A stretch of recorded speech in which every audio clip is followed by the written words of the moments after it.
Before I start this lesson, I'd like to give all praise and glory and honor unto Yahweh, Ba'ashem Yahweh Shai, Ba'ashem Ruach double honor to the apostles and elders and bishops, a great millstone who rule well and teach well. Shalom to the 144,000 men that split again, believe in this word in all true sincerity and sacrifice their lives on wills to do so. Shalom to the men, women, and children that's tuning in and listening. And shalom to the Israelite foreign and scattered abroad on all four corners of the earth. The Heavenly Father, their name is Yahweh. His only begotten Son, name is Yahweh Shai. And Lord, when this video edifying, quick and straight to the point. This video will be entitled "Let the Crashing Out Begin." And this video is a layback from the elder out of South Carolina. He basically did a video, and when you look at it, he was doing a video on how these Edomites are getting ready, are chipping out and getting ready to crash out, building up that tension, right, towards their own people, towards their own government, and we're seeing that the squeeze of these elite squeeze on the everyday average Edomite is getting tighter and tighter. And we're seeing that, and these people thought that it ain't gonna deal with it. It ain't got nothing to do with me. Let the black people deal with it. But now they're feeling them curses. Now they're feeling that Deuteronomy 30:7, right? You know, it was all good when it was just the Israelites that's having that financial tight squeeze, struggling to pay bills, gas high through the roof. Now everybody feeling it. Now y'all feeling it too. So now, you know, a lot of these Edomites are crashing out, lashing out, don't know how to act. You know, they're just all over the place. And not them just being all over the place. But since they are losing their kingdom, they slowly but surely see it slipping through their hands, so they're going to act out about it. And, you know, we're obviously, through the spirit and power of Yahweh, Ba'ashem Yahshua, we see that. And, you know, we obviously have to be circumspect out here as we walk amongst these people, amongst these heathen. But the point of it is that these heathens are really noticing and feeling that squeeze from the elites. And it's not going to be nothing good, right? Well, it's going to be something good. Let me say it like that. It's going to be good for us. But, you know, their crashing out is going to be our upbringing. And we're going to see that, experience that, and rejoice in that, and we're rejoicing in it now, right? You know, people, a lot of these Edomites, you may own things, may have money from slave, and when they have slaves, things of that nature. You got a lot of individuals losing money.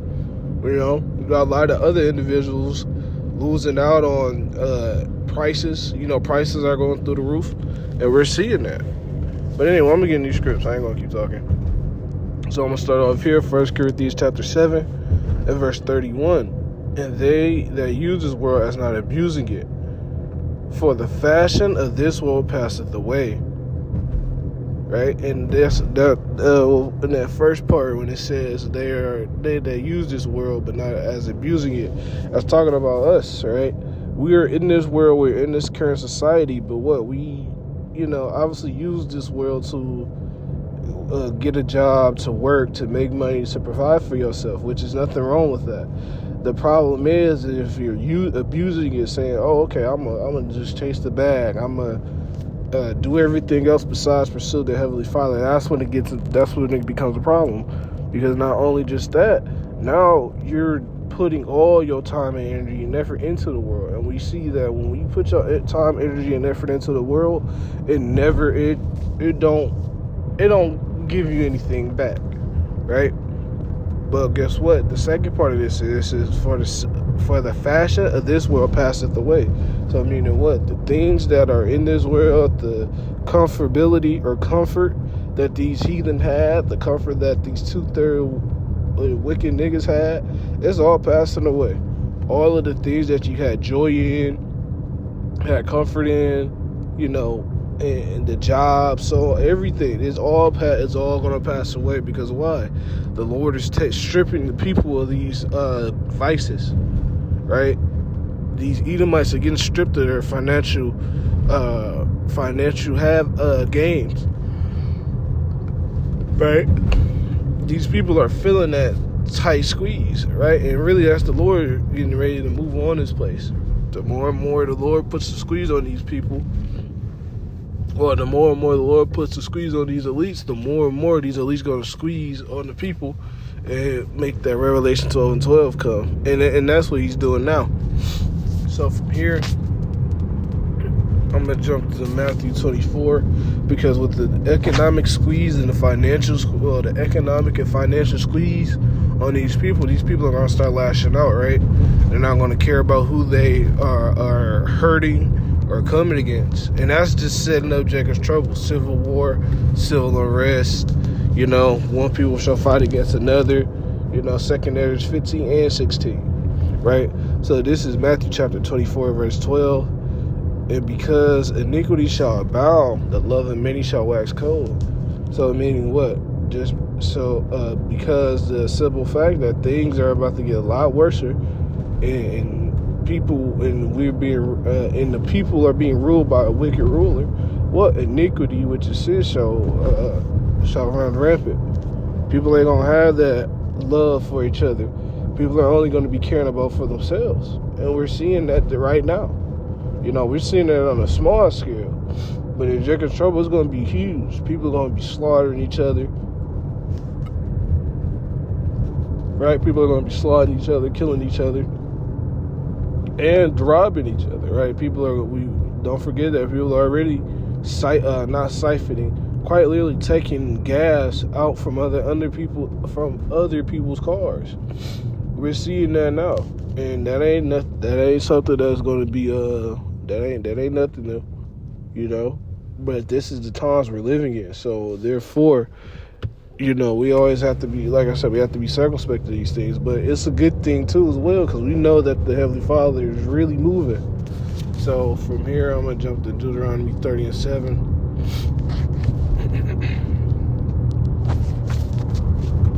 Let me see. Let me grab it real quick.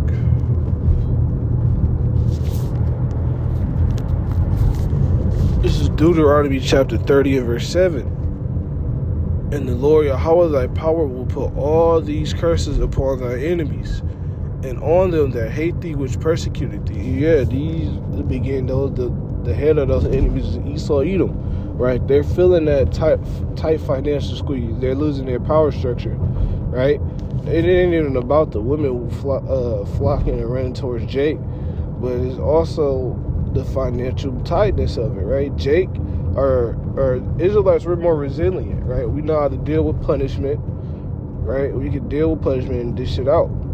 But these Edomites, right, they can't deal with punishment. As soon as they don't feel something going their way, or having something that favors them, I don't want to do it no more. I'm gonna crash out. I'm gonna lash out, right?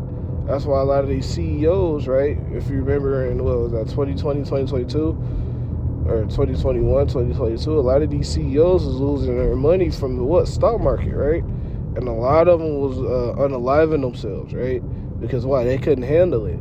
But Jake, he would have just ended up just pulling it, supposedly, like they say, pull yourself up by the bootstraps.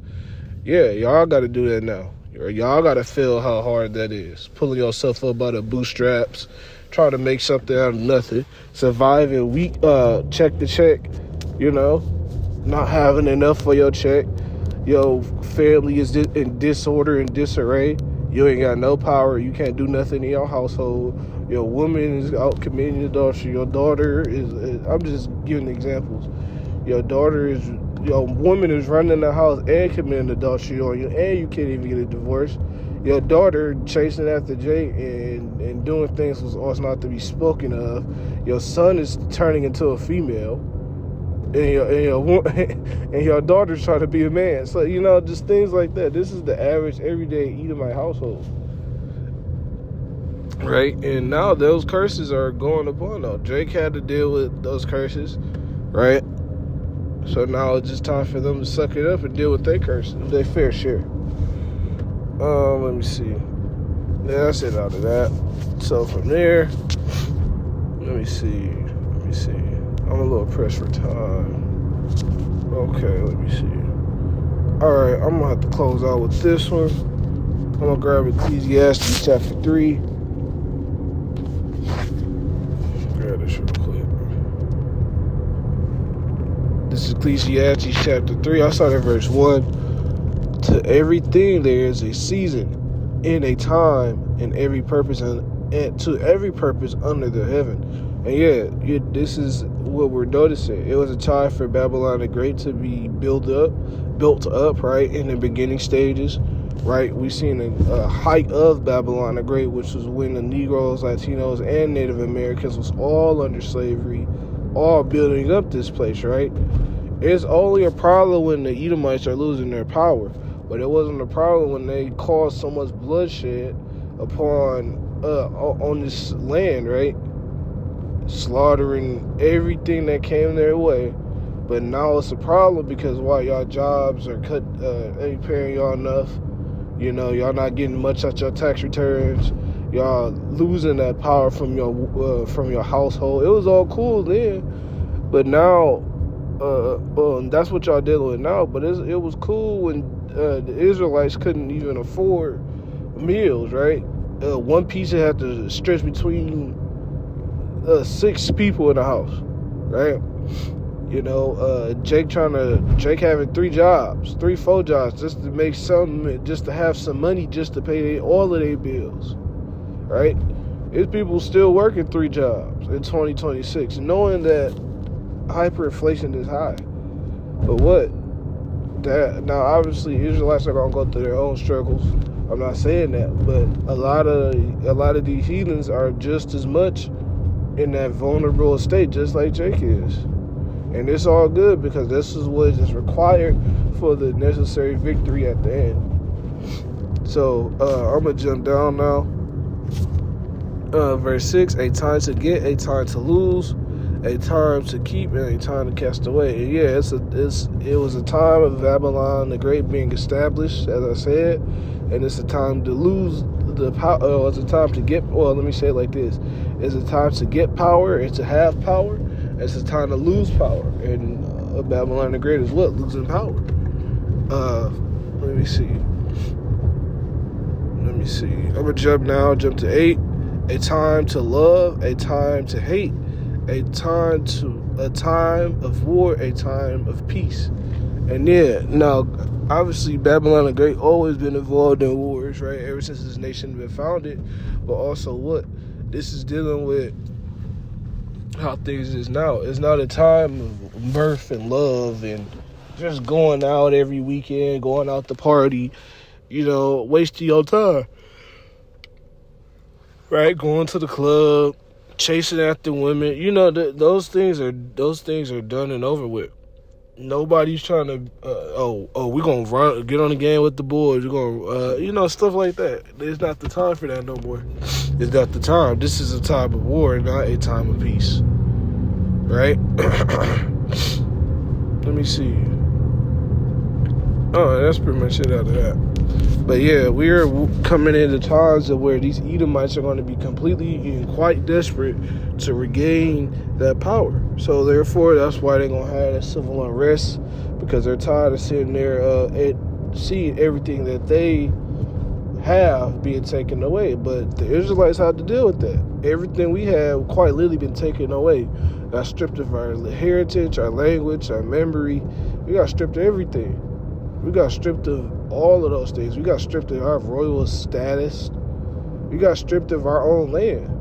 But what? The Lord is going to slowly but surely return those things.